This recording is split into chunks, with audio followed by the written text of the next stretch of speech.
6 de la mañana, 9 minutos. Saludamos a esta hora a don Remberto Merlano, que nos envía sus saludos. Buenos días, bendiciones para todos. Muchas gracias al ingeniero por el reporte de sintonía a esta hora del día, cuando son las 6, 9 minutos. Vámonos con la información que tenemos para ustedes el día de hoy, miércoles 7 de julio. La próxima semana se reanudarían las clases en la Universidad de Sucre, con 2.507 votos que representan el 61% del total de estudiantes de la Universidad de Sucre que participaron en la segunda encuesta. Se logró levantar el cese de actividades que ya tenía más de 2 meses, y con ello el anuncio de que la próxima semana retornarán a las clases virtuales inicialmente. El 39% restante de estudiantes, que son 1.604, no se mostró de acuerdo con regresar a las clases, pero las mayorías que aducen no tener un norte para seguir en paro, prefirieron estar y entrar a clases nuevamente y así evitar la cancelación del semestre y con ello la pérdida de los recursos que le aportaron los gobiernos a la matrícula cero del semestre 1 del presente año. Entonces, se hizo esa encuesta para saber la decisión que tomaba la mayoría en la Universidad de Sucre y finalmente decidieron en mayoría retornar a las clases el próximo o la próxima semana. Vamos a ver si eso se logra concretar. Por otra parte, en 18 municipios de Sucre se inició la vacunación en mayores de 12 años.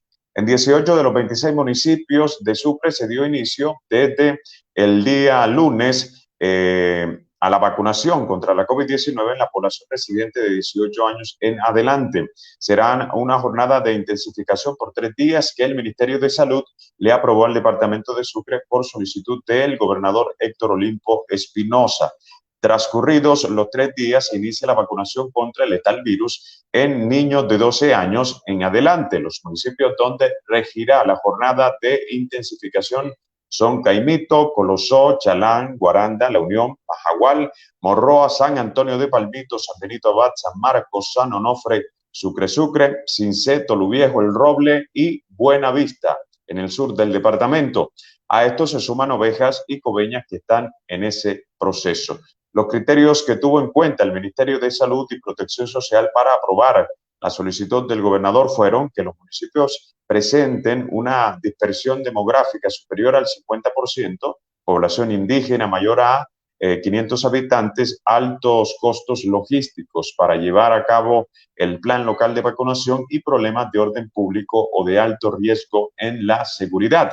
Para poner en marcha este proceso en esos municipios fueron necesarias articulaciones entre el gobierno departamental, los sectores del sistema territorial de salud y la fuerza pública para garantizar la protección y custodia del proceso de vacunación que redunden en el cumplimiento de las metas establecidas. Por otra parte, compareció el coronel de los falsos positivos de Toluviejo, con la voz pausada, como sin fuerza, pero con contundencia en sus relatos. Se presentó ante la Justicia Especial para la Paz, JEP, el coronel retirado del ejército Luis Fernando Borja Aristizábal, quien fuera el comandante de la Fuerza de Tarea Conjunta de Sucre, con sede en el municipio de Cincé y con jurisdicción en poblaciones de los departamentos de Sucre y Córdoba. Esta unidad, que nació en el 2003 para enfrentar el accionar de las entonces guerrillas de la FARC, se convertiría con el paso de los años en una máquina para procesar ejecuciones extrajudiciales o falsos positivos. De allí que le atribuyen, y así lo han reconocido varios de sus integrantes, la autoría en la desaparición y muerte de 11 jóvenes del municipio de Toluviejo. En el primer encuentro del coronel retirado con la JEP, que fue una audiencia virtual a la que pudieron acceder las familias de las víctimas de Toluviejo, aseguró que del caso del menor Ervin David Paternina, saben quiénes para la época, julio y agosto de 2007, estaban en el Gaula del Ejército de la Brigada 11 con sede en Montería. A ellos les atribuyó ese hecho. Borja añadió que el entonces general González Peña le había dicho que no conocía otra forma de acabar con el enemigo que no fuera con el plomo, mientras que, dice él, el general Montoya aseguró les pedía litros de sangre, no capturas. Abro comillas, es la palabra mía contra la de ellos, pero todos conocían de las ejecuciones extrajudiciales. Hasta el jefe del Estado Mayor Conjunto conocía de ello, a pesar de no tener nada que ver con operaciones, declaró entonces el coronel que está, pues, rindiendo indagatoria, si se quiere, para ponerle un nombre, frente a la JEP. En noticias internacionales, una noticia, si se quiere, de última hora: asesinan al presidente de Haití, Jovenel Moïse. El presidente de Haití, Jovenel Moïse, fue asesinado hoy miércoles por hombres armados que perpetraron un asalto a su residencia en la madrugada en el barrio Perelín de Puerto Príncipe, la capital de Haití, según informó el primer ministro Claude Joseph. En el asalto resultó herida de bala la primera dama, Martine Moïse, que está recibiendo cuidados médicos, según un comunicado leído a la prensa local. Entonces, también se hace un llamado el primer ministro a la calma de la población y aseguró que la situación de seguridad del país está bajo control y condenó el magnicidio, que calificó como un acto de barbarie. Entonces, difícil la situación que se vive en Haití tras el asesinato, recordemos, repetimos, de su presidente. 6 de la mañana, 15 minutos. 6 de la mañana, 15 minutos. Ya le vamos a dar la bienvenida a Carlos Paternina para que habilite la cámara. Mientras tanto, saludamos a don Dagoberto Villadiego, también Manuel Medina nos dice buenos días, Paulo Carvajal, buenos días a todos, reportando sintonía desde Silvania, en el departamento de Cundinamarca, muy cerca allí de la capital del país. Muchas gracias entonces a Paulo Carvajal. Don Héctor Merlano Garrido también está en sintonía, al igual que Jaime Salazar, que nos dice buen y bendecido día. Entonces, muchas gracias también por su reporte de sintonía a esta hora de la mañana. 6:16, Carlos Paternina, buenos días, bienvenido a Micrófono Abierto. Muy buenos días, Carlos, y a todos los oyentes de Micrófono Abierto. Bueno, antes de entrar con tu columna, yo quisiera resaltar el tema de la JEP, ¿no? Que comparezca este coronel para dar claridad al tema de los falsos positivos que se registran en el departamento de Sucre, o que se registraron en el departamento de Sucre. Hay quienes no les gusta la JEP, Carlos Paternina, pero es un instrumento que está mostrando la verdad, ¿no? Está mostrando de a poco eso que se vivió en el conflicto colombiano, y que algunos no quieren que se vea, pero que es necesario para sanar y para seguir adelante, que las víctimas y el pueblo colombiano en general no conozca qué fue lo que pasó detrás de toda esa violencia, más allá de la confrontación entre ejército y guerrillas. Sí, fíjate, Carlos, mucho por contar, ¿no? En lo que cortamente nos relataba, nos deja claro que hay muchas heridas, muchas verdades todavía ahí aplazadas. Y bueno, lo importante de la JEP es que estamos conociendo esas verdades y que ojalá sirvan para que el país tome un rumbo distinto, aun cuando seguimos, pareciese eternamente queriendo violencia. Entonces, pues todavía como sociedad tenemos mucho que reflexionar. Pero bueno, eso hace parte del crecer como sociedad, de crecer como país también, poder entender y poder asimilar muchas de las actuaciones de tantos grupos e incluso de algunos servidores del Estado también.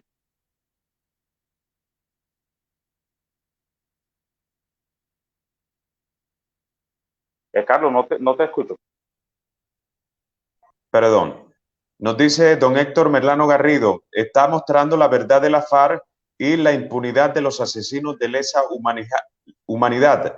La JEP es un tribunal de las FARC. Bueno, yo no comparto y no es así, hay que decirlo claramente, ¿no? La JEP es una institución del Estado colombiano creada en el marco, eso sí, de un acuerdo de paz, ¿sí? Para precisamente revelar la verdad de toda esa violencia que se vivió detrás del conflicto armado. A algunos no les gusta el hecho de que comparezcan los militares, ¿no? Y que se les equipare de cierta forma con los integrantes de la guerrilla, pero tenemos que ser claros si en algún punto la fuerza pública también se pervirtió, ¿no? La violencia generó unos niveles de perversión, no solamente de la guerrilla y de los paramilitares, sino que un grupo también del ejército comenzó a hacer cosas que estaban fuera de la ley. Hay que conocer eso para, como sociedad, crecer y dar ese salto al desarrollo que tanto nos ha costado. Y una forma de hacerlo es sanando las heridas a través de la verdad, Carlos.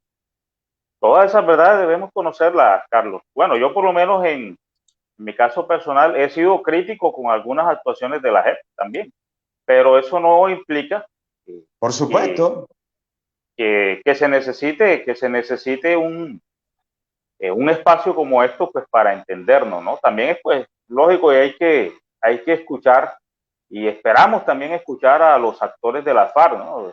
De pronto es parte de esas críticas que algunos podemos poseer, que de pronto esperábamos que esos relatos de parte de ellos fuesen mucho más tempranos y que no estuviesen tan aplazados, que no hubiesen sucedido cosas como los personajes estos que se terminaron regresando al conflicto, que se diera la nueva Marquetalia. Pues, bueno, Carlos, pero en toda, y pero eso lo dicen los que saben, ¿no? En toda guerra, en toda violencia o en todo proceso de paz siempre hay un grupo reducido de milicianos, sí, de guerrilleros que se regresan nuevamente a la selva y eso no se puede controlar, ¿no? Pero eso no le quita validez y le quita importancia al tema de la Jurisdicción Especial de Paz como un organismo que está propendiendo por que se conozca la verdad en el país. Obviamente uno le puede hacer cuestionamientos, como a todo, ¿no? Pero creo lastimosamente que toda sí es paz es importante. imperfecta. ¿Cómo? Toda paz es imperfecta. Correcto. Entonces, esa es la cuestión. Lo queríamos resaltar aquí en micrófono abierto, esa parte también. Bueno, Carlos Enrique, tu columna para el día de hoy. Bueno, la columna de esta semana, Sucre y el realismo mágico. Bueno, aprovechando las notas de prensa que llaman a la recuperación o al establecimiento de esa ruta garciamarquiana en nuestro departamento, que bienvenida es, no, la columna no va a que de pronto no se vaya a sentir así, a que estemos en contra de ello, ¿no? Sino quizás viendo o entendiendo la realidad en los territorios.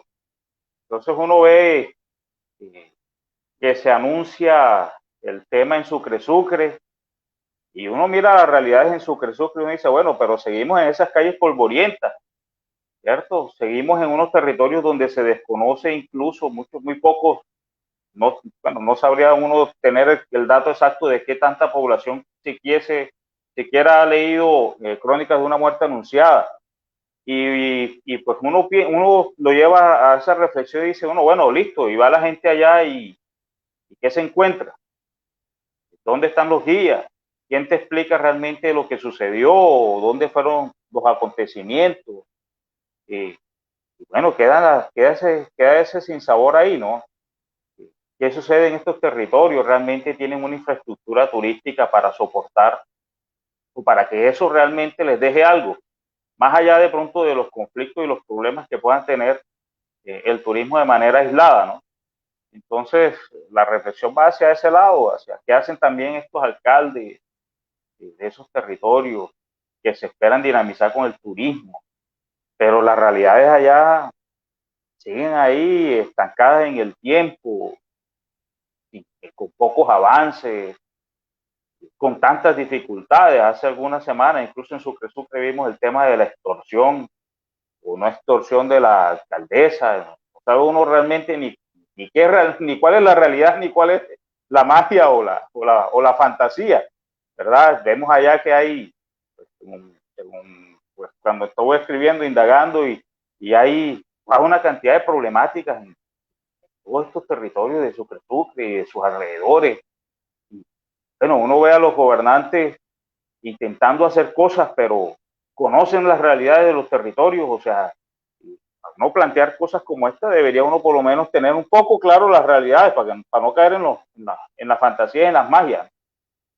Pareciese que es en lo que estamos Es en el decir, para ti departamento. la realidad supera a esas propuestas políticas que se están manejando como el tema de la ruta. Es decir, va más Sí, allá claro, de un tema de incentivar el turismo, la problemática que tienen estas claro, poblaciones. claro, porque es que es todo un realismo mágico tan siquiera pensar en montarse en una chalupa para ir hasta Sucre Sucre. Eso ahí nomás, de ahí parte la magia, pero también parte de una magia peligrosa porque te puedes quedar en medio del recorrido. Entonces, eso no lo ven los gobernantes. Ahí tenemos la vía de las tablitas. ¿Y cuál es la realidad de esa vía de las tablitas para ir hacia La Mojana? Entonces, ¿cuáles son las realidades? O vamos al municipio y cuál es la infraestructura hotelera, cuál es el incentivo al turismo en esos territorios. Y así vamos con todo. ¿Hace cuánto Hay un tema, Carlos, y yo creo que es eso también, no ponerle fecha a los proyectos, ¿sí? Porque se tiran al aire, vamos a hacer tal cosa, pero y luego pasan los años, pasan los meses y uno no ve absolutamente nada, sigue la misma realidad, pero en parte Claro, tiene que ver con eso, no le ponen fecha a las cosas y así es muy difícil. sí, no le ponen fecha a las cosas, no hay planeación para establecer todos estos temas y simplemente es como cuando dicen, oye, ¿qué noticias saco esta semana? Una cosa así por el estilo, pues, da la sensación, y yo le he dicho en varias ocasiones, porque a veces creen que es por uno querer molestar a los gobernantes. No, todo lo contrario, lo que sí hacemos es poder aplaudir cosas como esta y que se diesen en nuestro territorio. Ojalá pudiésemos mañana acceder efectivamente a esa ruta garcía-marquiana y hacer todo ese recorrido de manera agradable, tener a dónde llegar, a Sucre y a todos estos territorios, poder ir con tranquilidad a esas ciénagas que están por esos lados y poder disfrutar de todo eso y tener un guía que pues efectivamente nos acompañe en los procesos, pero uno llega y hagan el ejercicio, vayan a estos territorios y siquiera lleguen a la plaza de Sucre y pregunten qué sucedió aquí. Usted sabe. O pregunta algún dato histórico de las construcciones que hay muy bellas en su plaza central. Cero conocimiento. Y entonces, ¿cuál es el valor agregado de ese turismo que nos están vendiendo? Y así sucede con muchos otros de los anuncios que ojalá se diese. Ojalá se diese, ojalá tuviésemos ya cristalizado el pacto por el Golfo del Morrosquillo. Pero ¿y Sí, las ese es otro realidades? tema que está ahí, ¿no? Quietecito, no se ha vuelto a hablar Miren, del tema. mira lo que sucede con el peaje. Hoy todo el mundo se pone la camiseta y dice, gracias a mí, yo ayudé, yo hice esto. Y lo único que hicieron fue rebajar la tarifa los fines de semana pues para el resto de sucreños, ¿no? Ahora, los del territorio tienen que estar anotándose y tienen un número de veces que pueden circular por el peaje. Pero mientras que llevamos cuántos años en esa realidad, hoy todo porque vienen las elecciones, todo el mundo se embarca y dice, no, pues gracias a mí, y gracias a mí, y pues eso le sirve de campaña a más de uno, captando votos pues donde las realidades son otras, y ahí seguiremos aplazando y aplazando, pues ya los años van corriendo y el tiempo de ejecución de estas grandes obras sucede lo mismo. Va a terminar lastimosamente el gobernador dándole prioridad a las que logre cortar la cinta para poderse tomar la foto. Y entonces las grandes obras que nos anuncian, las aplazamos para que venga otro y diga, no, vamos a continuar. Y entonces con el cuento de continuar, seguimos otros 4 años ahí esperando, porque sí, claro, hay que continuar las obras que el gobernador deje, hay que hacer esto. Y ahí nos van vendiendo nuevamente el tema, ¿no? Y ya sabemos cuáles son las realidades en nuestro territorio. Perfecto, 6 de la mañana, 28 minutos. Ya está conectado con nosotros el precandidato presidencial de la Coalición de la Esperanza, Sergio Fajardo. Lo invitamos a que por favor pueda encender la cámara e iniciar de esa forma el diálogo aquí en micrófono abierto para que los oyentes de Radio Cincelejo 1460M tengan la posibilidad de escucharlo. Doctor Fajardo, buenos días, bienvenido a micrófono abierto al departamento de Sucre.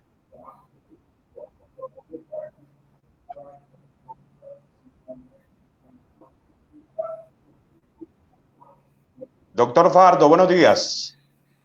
Buenos días, un gusto estar con ustedes. Estoy oyendo regular. Debe ser la conexión a Internet. Buenos días, Ese ¿cómo debe ser están? uno de sus retos si Muy llega a la buenos días. presidencia, ¿no? El tema de la Internet. Seguro, estoy aquí en un hotel en Sincelejo y esperemos pues que funcione. Gracias.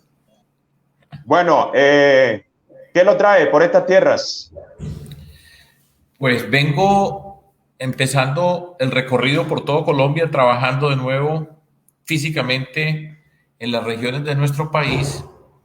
Y esta semana, ayer iba a ir a Montería, llegué por la tarde a Montería, hoy en Sincelejo y mañana en Cartagena. Y es el mismo espíritu de siempre: convocar, escuchar, ir y conversar con la gente, discutir algunas ideas acerca de los temas que hemos venido trabajando y avanzar, como siempre hemos hecho toda la vida. Ya, en particular, tocar temas como el empleo juvenil que presentamos la semana pasada, que tiene que ver con un problema fundamental para toda Colombia, en particular para Sucre. Perfecto. Doctor Fajardo, ¿cuál es su diagnóstico de nuestro departamento? A ustedes los precandidatos o las personas que aspiran a la presidencia les toca como médico, ¿no? Mirar cuáles son los problemas y en ese sentido, ¿cuál es su diagnóstico de nuestro departamento? Pues miren, el diagnóstico de Sucre es básicamente el mismo de siempre, o sea, ya desde hace muchos años. Un departamento que ha sufrido con todo el rigor el tema de la corrupción. Un departamento que tiene una cantidad de riquezas ubicadas en las diferentes regiones que tiene el departamento. Desde el norte, en el Golfo Morrosquillo, todos sabemos lo que significa esa costa caribe colombiana que está ubicada en el departamento de Sucre, donde están todas las condiciones para hacer un turismo que genere riqueza y posibilidades asociadas con sol y playa y la belleza de toda esta tierra. También, por supuesto, la capacidad microempresarial, el tema del comercio y cultural que tiene el departamento hacia la región del centro. Y toda la región también la capacidad que en principio se tiene para la agricultura y para la ganadería. Esos son los elementos fundamentales que tiene un departamento que ha sufrido de la corrupción, que tiene riqueza y una gran apuesta que tiene el departamento de Sucre en el contexto de todo el Caribe, que son la apuesta por la educación, que tiene una deficiencia gigantesca y que mientras esa deficiencia subsista no va a desplegar la capacidad y la inteligencia de la gente del Sucre como se la merece el departamento, como parte también de la región Caribe. Perfecto, le doy la bienvenida a esta hora también a Sonia Gómez, quien hace parte también del equipo de Micrófono Abierto. Sonia, buenos días. Buenos días, Carlos. Bienvenido, Sergio, a Sincelejo y a Sucre. Hola, Sonia. Un gusto. Y un gusto, y de verdad que la pregunta mía es, después de la experiencia anterior, ¿por qué persistir? Bueno, por lo siguiente. Y de hecho yo había dicho que la anterior campaña presidencial ya era mi última participación en política electoral. Y había no solamente dicho eso, con bastante anticipación, la experiencia, el reto era estar en la presidencia y, por supuesto, pues de pasar a continuar, como siempre me he soñado yo toda la vida, en el mundo de la educación, y anunciaba y decía que quería ser eventualmente rector de una universidad. Después de la elección pasan muchas cosas, por supuesto, uno reflexiona acerca de lo que pasó, lo que ocurrió, las lecciones aprendidas, y una lección muy importante fue: hay mucha gente en Colombia, mucha gente, millones de personas que están por fuera de los extremos, que tienen interés en una política que le dé oportunidades a nuestra gente por fuera del miedo y la rabia, que es otra forma de caracterizar los extremos. Y con las personas que habíamos trabajado durante todo este tiempo en todas las regiones de Colombia, yo sentí un compromiso muy grande y una responsabilidad con tantas personas que votaron por mí y por nosotros en el marco de la llamada Coalición Colombia. Y dije, yo no puedo hacerme a un lado y simplemente decirles, bueno, hasta luego, fue muy bonita esta experiencia, sino seguir luchando y trabajando. Y eso es lo que me llevó pues a tomar esta decisión y decir, no puedo ser inferior a los retos que nosotros tenemos, a tanta gente que tiene una esperanza, y por eso estoy trabajando hoy acá de nuevo en la Coalición de la Esperanza. Otra cosa Perfecto. que yo me vuelvo a meter, Carlos, discúlpame. Claro, sí, señora. Ayer estuve viendo el video que grabaste para los jóvenes, en donde Sí. los invitabas a que tenían que participar en la política, o si no, la política se la hacían a uno. Y tú decías que ya tú entraste muy tarde, a los 43. Y quiero como que esa reflexión hacia los jóvenes que estamos haciendo a partir de ahora. ¿Cuál es el mensaje que tú les das a los chicos? Pues en primera instancia, y en el mensaje el video que presenté ayer, el punto fundamental empieza por lo siguiente. Después de todo lo que nosotros nos quejamos, de todos los malestares de los cuales nosotros hacíamos parte cuando empezamos a hacer política en Medellín, el movimiento que yo lidero, Compromiso Ciudadano, descubrimos algo muy sencillo pero muy profundo. Las cosas se cambian en la política. Y nosotros éramos indignados, siempre fastidiados con la política tradicional, quejándonos de todo. Al mismo tiempo escribíamos, proponíamos, decíamos que había que hacer unas cosas. Y después de tantos años, dijimos, si no entramos a la política nos vamos a morir llorando, en el sentido de quejándonos de las cosas que no están, y nos atrevimos a participar. Pero yo tenía 43 años, yo no crecí en la política, yo no crecí en el poder, yo no crecí en los cargos públicos. El primer cargo público que yo tuve en mi vida fue alcalde de Medellín y el segundo gobernador de Antioquia. Yo he tenido más cargos públicos y he sido por elección. Entonces le estaba diciendo a los jóvenes, métanse de una vez. Métanse de una vez. Hay una indignación legítima, hay un estallido social legítimo, hay un reclamo legítimo, hay incertidumbre, hay preocupación a participar en política. Y les cuento un poco acerca de lo que pasa en ese mundo de la política, ¿sí? Les explico cómo empiezan los jóvenes e inmediatamente ya llegan, la expresión que utilicé en el video fue los tiburones, porque todos quieren ir detrás. Ven un joven con talento e inmediatamente le van a llegar a tratar de cooptarlo para que se venga con ellos, a ofrecerle una cantidad de cosas. Después empieza uno a participar en política y tratan de ponerle todos los obstáculos posibles, todos los obstáculos, porque no les interesan voces nuevas en el mundo de la política. Y así les fui contando un poco la experiencia de participar en política, lo que significa luchar contra la corrupción. Cuando uno lucha contra la corrupción, inmediatamente vienen todas las reacciones, pues desde el punto de vista jurídico, de todo tipo de amenazas, preocupaciones, todo tipo de cosas. Pero después les digo a los jóvenes, pero vale la pena, es en la política, hay que meterse, hay que fortalecerse. En la administración pública hay gente valiosísima y el reto es meterse, persistir, resistir y luchar por los ideales, por las convicciones, atreverse a soñar, atreverse a participar, ser disciplinado, persistente, como estoy diciendo, y vale la pena entrar a la política. Y tantos jóvenes que hoy están manifestándose por la forma como entienden lo que está pasando en nuestra sociedad, participen. Y siempre les digo, no tienen que apoyarme a mí, participen. Y podemos incluso ser opositores y siempre será respeto. Participen en política. Yo me demoré muchos años y la política hay que cambiarla. Y eso necesitamos. 6 de la mañana, 37 minutos. Estamos conversando con el precandidato presidencial Sergio Fajardo de la Coalición de la Esperanza, Carlos Enrique Paternina. Bueno, tengo una pregunta para el doctor Sergio. Entendiendo esta realidad que estamos viviendo, este estallido social, y cuando uno ve esas realidades en los territorios, pues a muchos nos queda claro de en parte de la culpa de ese centralismo extremo que tenemos en Colombia. ¿Cuál sería su propuesta para las regiones? Pues entendiendo de que pues quisiese, o digamos que hay un llamado naciente ya pues viejo, ¿no? De querer nosotros mismos establecer nuestros derroteros, nuestro futuro y por supuesto construir nuestro presente. ¿Hay alguna propuesta o ha construido algo al respecto de entregarnos a las regiones un poco más de autonomía? Carlos, varias cosas con respecto al tema.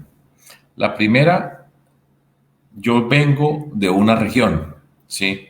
La experiencia política mía de la gestión pública, cuando fui escogido como el mejor alcalde de Colombia, como el mejor gobernador de Colombia, digo fui, es porque el título se lo dan a uno en persona, pero con nuestros equipos, la forma como gobernamos y demostramos cómo se podía gobernar, viene desde la región precisamente.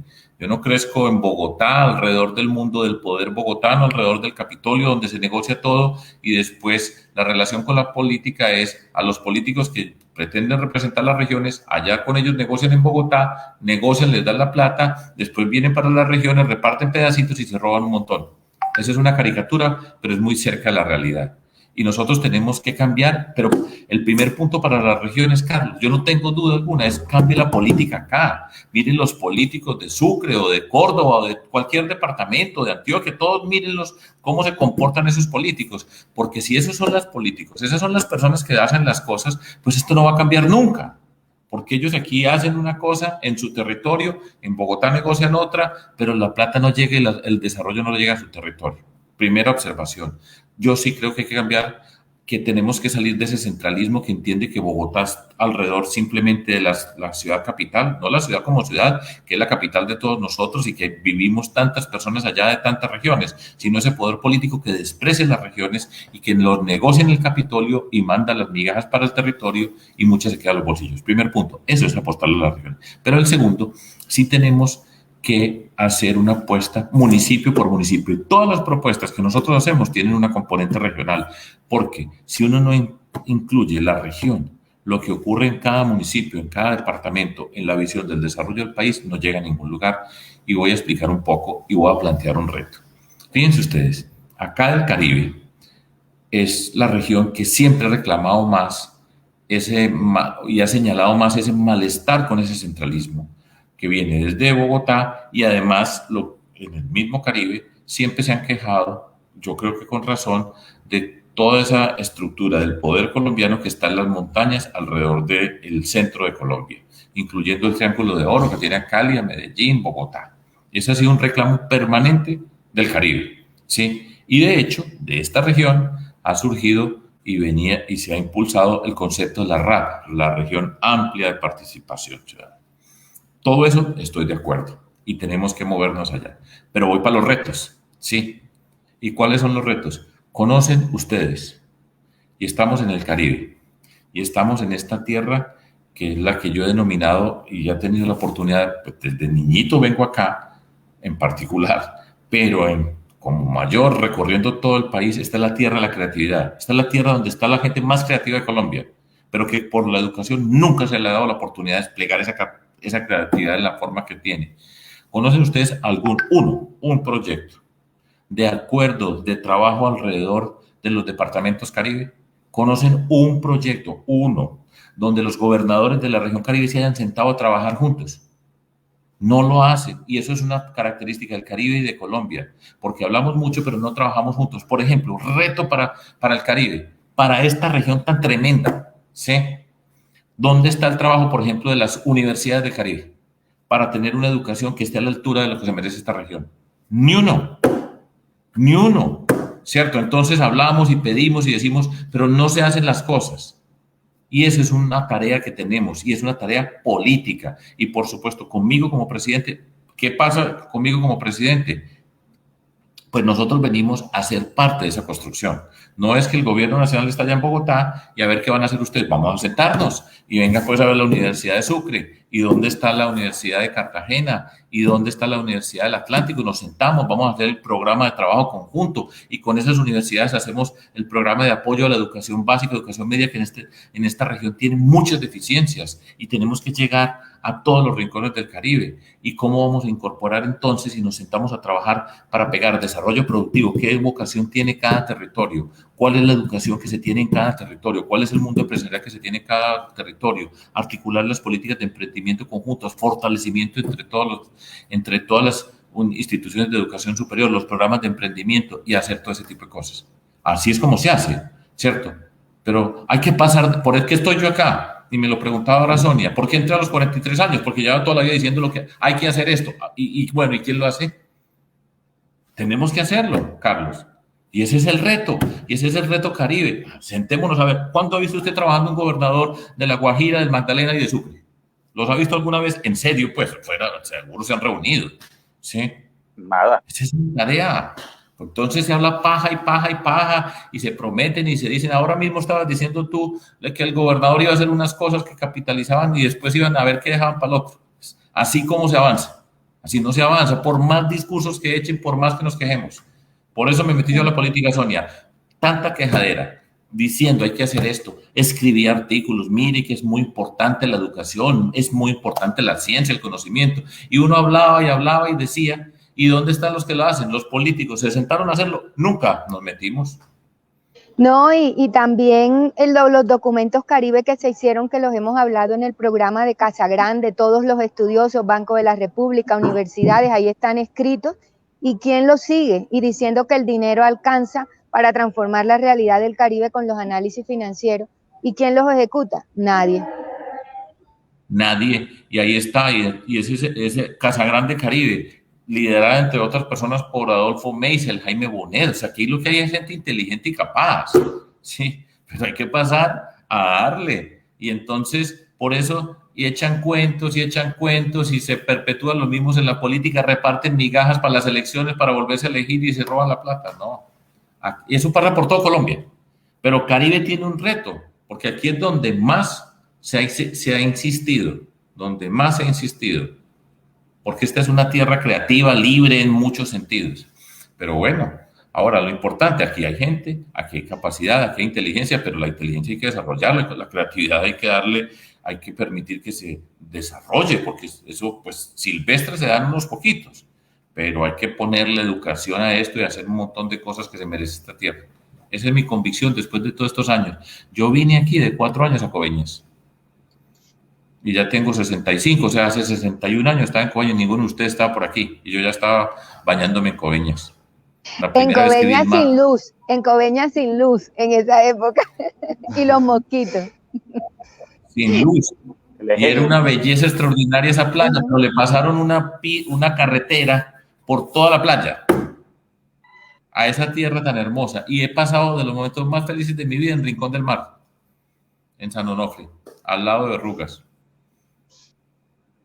Doctor Fajardo, en el tema electoral, a usted no le fue muy bien en el Caribe, en la primera vuelta presidencial de 2018.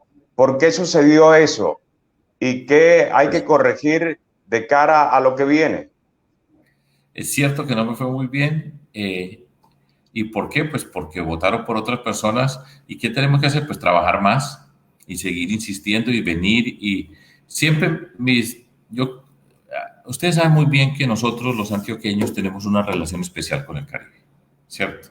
Y eso suscita sentimientos encontrados. Hay unas personas que no les gusta, otras personas, pero yo tengo, pues nosotros además, voy a decir algo que muchas veces, o muchas veces no, pero que es importante, es que Antioquia también tiene Caribe.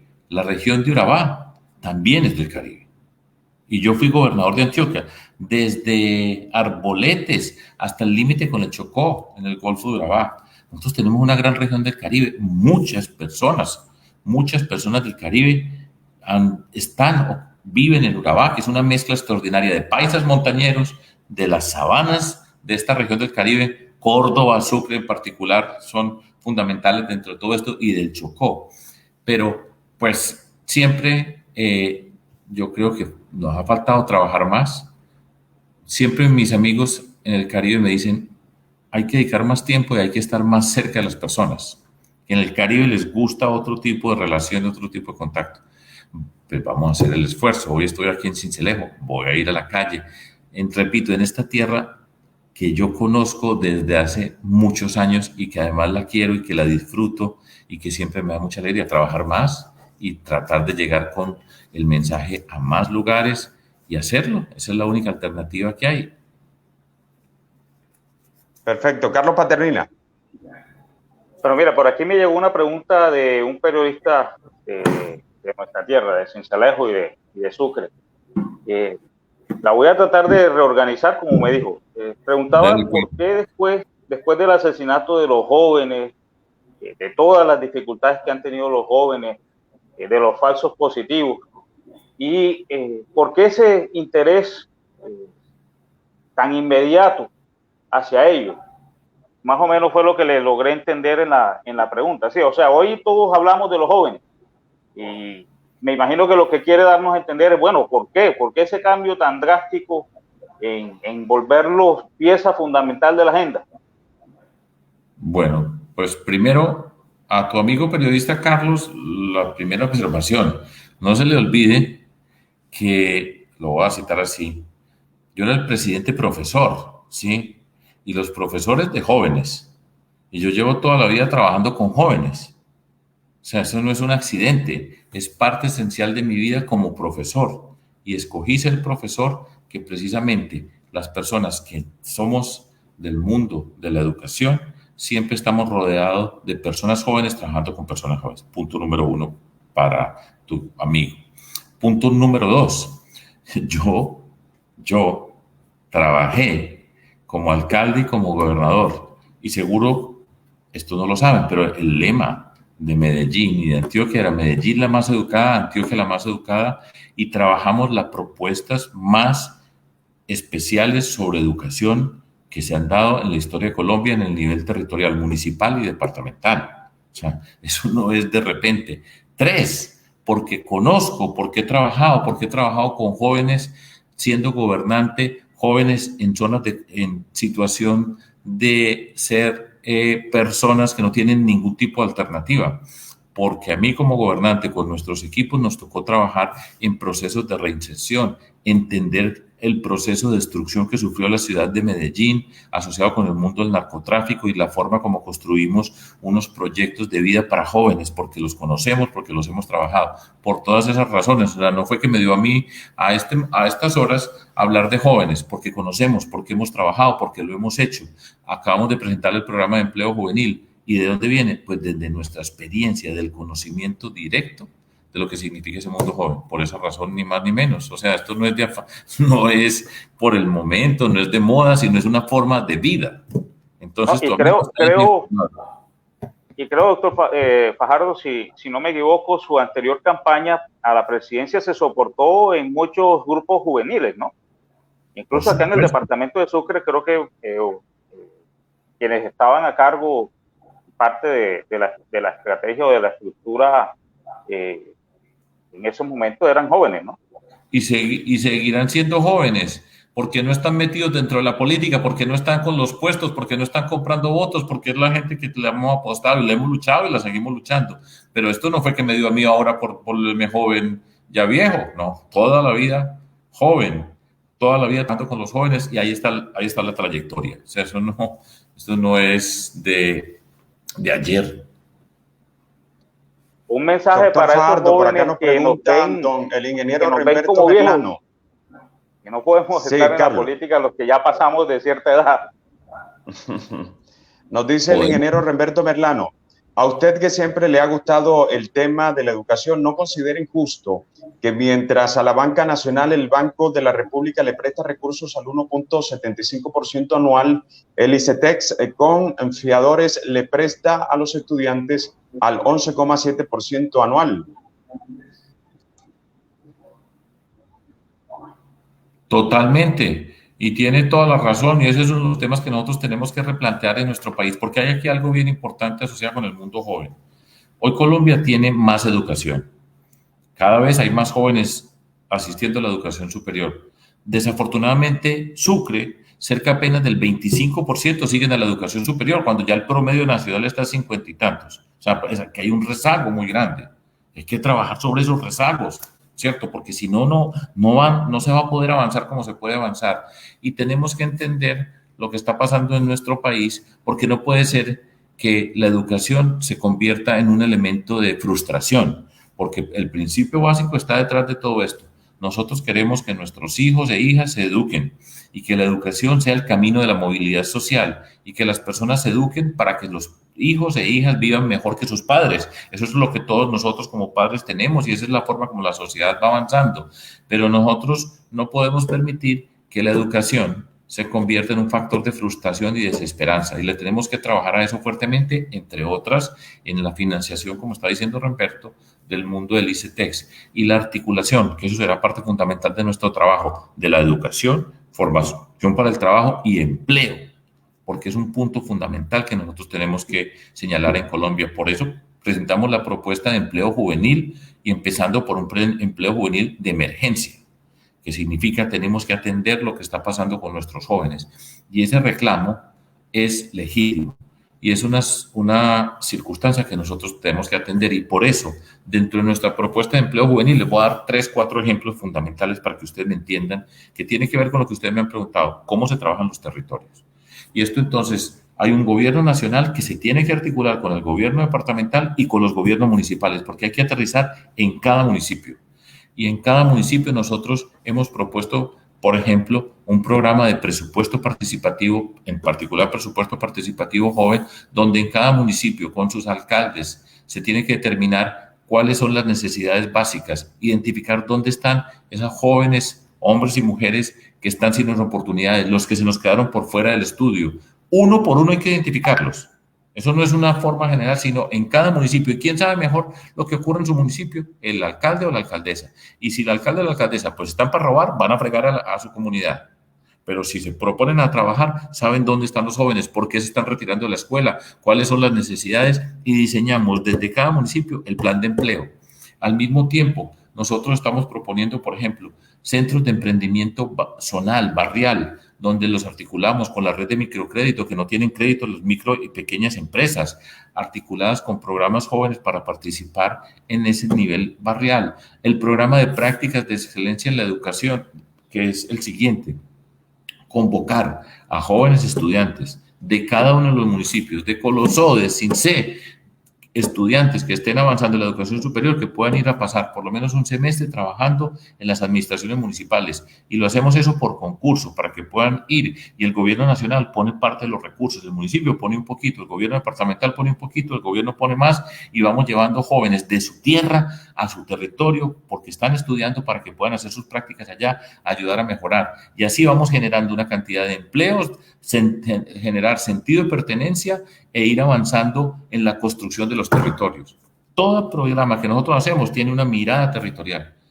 Yo fui alcalde fui alcalde de Medellín, que es muy diferente a la mayoría de las ciudades, pero gobernador de Antioquia, que tiene el Caribe, como ya les dije con ustedes, tiene el Bajo Cauca, que es una región que hace parte del Caribe, es esa misma región que lo sabemos muy bien, con Córdoba, con Sucre, la región de la Mojana, que estamos ahí pegados. Entender la naturaleza. Al mismo tiempo tiene Antioquia con el Chocó, sobre la selva del Chocó, sobre el Atrato, enfrente de Vigía del Fuerte, que está Bojayá, todos esos territorios. Hay que entender municipio por municipio y son distintos. Pero cuando ustedes encuentran que en un municipio hay un buen alcalde, una buena alcaldesa, podemos volar, podemos avanzar. Y hay que estar, pero hay que articular. Y ese gobierno nacional que nunca llega, pues lo tenemos que llevar a cada territorio. A mí me tocaba ver cómo el gobierno nacional hacía unos programas y no tenía nada que ver con nosotros. Le dije, un momentico, aquí en este territorio, este es nuestro territorio, vamos a trabajar juntos. Y se necesita y se puede trabajar juntos, pero sin politiquería. Porque si los que están gobernando van a robar y a ver qué contratos se van a ganar, olvídese, pueden echar todo el discurso, pueden poner el presidente que quieran, el que quieran, ¿sí? Y no va a pasar nada. Y ese es el reto que nosotros tenemos. 6 de la mañana, 57 minutos. Ya le doy la palabra a Sonia. Vamos a saludar aquí a Carlos Uribe, que nos dice gracias por venir a Sucre. Sergio, un departamento con unos altos niveles de corrupción, urgido de un respaldo nacional en educación y en tecnificación del campo. También nos dice Guillermo Fernández del Valle, los organismos de control del Estado tienen la responsabilidad de no permitir la corrupción. ¿Cómo se podría romper el eslabón entre el presidente y sus mayorías en el Congreso para colocar en esos organismos las fichas que apoyan a la clientela de los politiqueros corruptos? Sonia. Me parece importante la pregunta que hizo Guillermo. Yo luego quiero que Sergio nos cuente sobre la coalición de la esperanza y por qué escoge esa opción. Bueno, 2 comentarios. El de Carlos, así es. Esta generación joven de Sucre tiene las condiciones y solo se dará una ruptura en la política. Recuerde lo que empezamos hablando, Sonia. Yo empecé a los 43. Hago una pequeña experiencia, porque después de todo aquí estamos hablando de personas y del recorrido que tenemos y cómo llegamos, gobernamos, y después de todo es quién está allá adentro, qué tipo de decisiones toma y cómo gobierna. Yo siempre he señalado que he sido una persona privilegiada de esta sociedad colombiana. Mi papá era un arquitecto destacado de la ciudad de Medellín y yo tuve todas las oportunidades de estudiar lo que yo quería y estudié matemáticas, me fui a estudiar a Bogotá, hice un doctorado y regresé a mi país. Y participaba en Colciencias, en el Colegio Nacional de Ciencias Básicas, en las comisiones regionales de ciencias, y venía acá a mirar, a trabajar con la gente, vamos a apostarle en las regiones. O sea, cuando yo estoy hablando de esto, no estoy hablando como tu amigo periodista Carlos, que piensa que eso fue de ahora. No, esto es toda la vida, esto es una dedicación. Y uno ver y decir, no puede ser, porque aquí tenemos las condiciones, pero métase a la política. Y esta es una obligación y este es un momento porque en Colombia va a haber un cambio.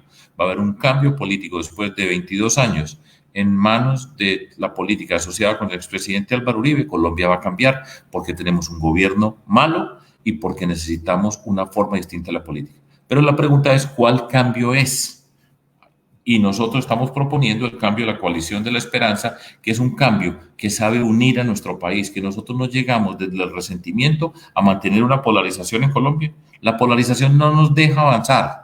Y voy a explicar qué significa polarización. Polarización es cuando yo estoy con una persona, si no está conmigo, entonces se convierte en mi enemigo. O sea, el diferente es enemigo. Y el mundo entonces lo divide en dos, amigo o enemigo. No hay nada más para hacer en la sociedad colombiana. Ese mundo divide a la sociedad y nos llevará permanentemente a la guerra. Porque cuando usted es amigo o enemigo y no hay nada más para hacer, pues ahí sí lleva, repito, la guerra, porque al enemigo hay que eliminarlo. Y entonces vienen las mentiras, las trampas, diga cualquier cosa de la persona, maltrátela con el lenguaje, insulte. Esa Colombia nunca va a vivir en paz y nosotros nos merecemos pasar la página de la violencia permanente en esta sociedad para darle paso a la inteligencia.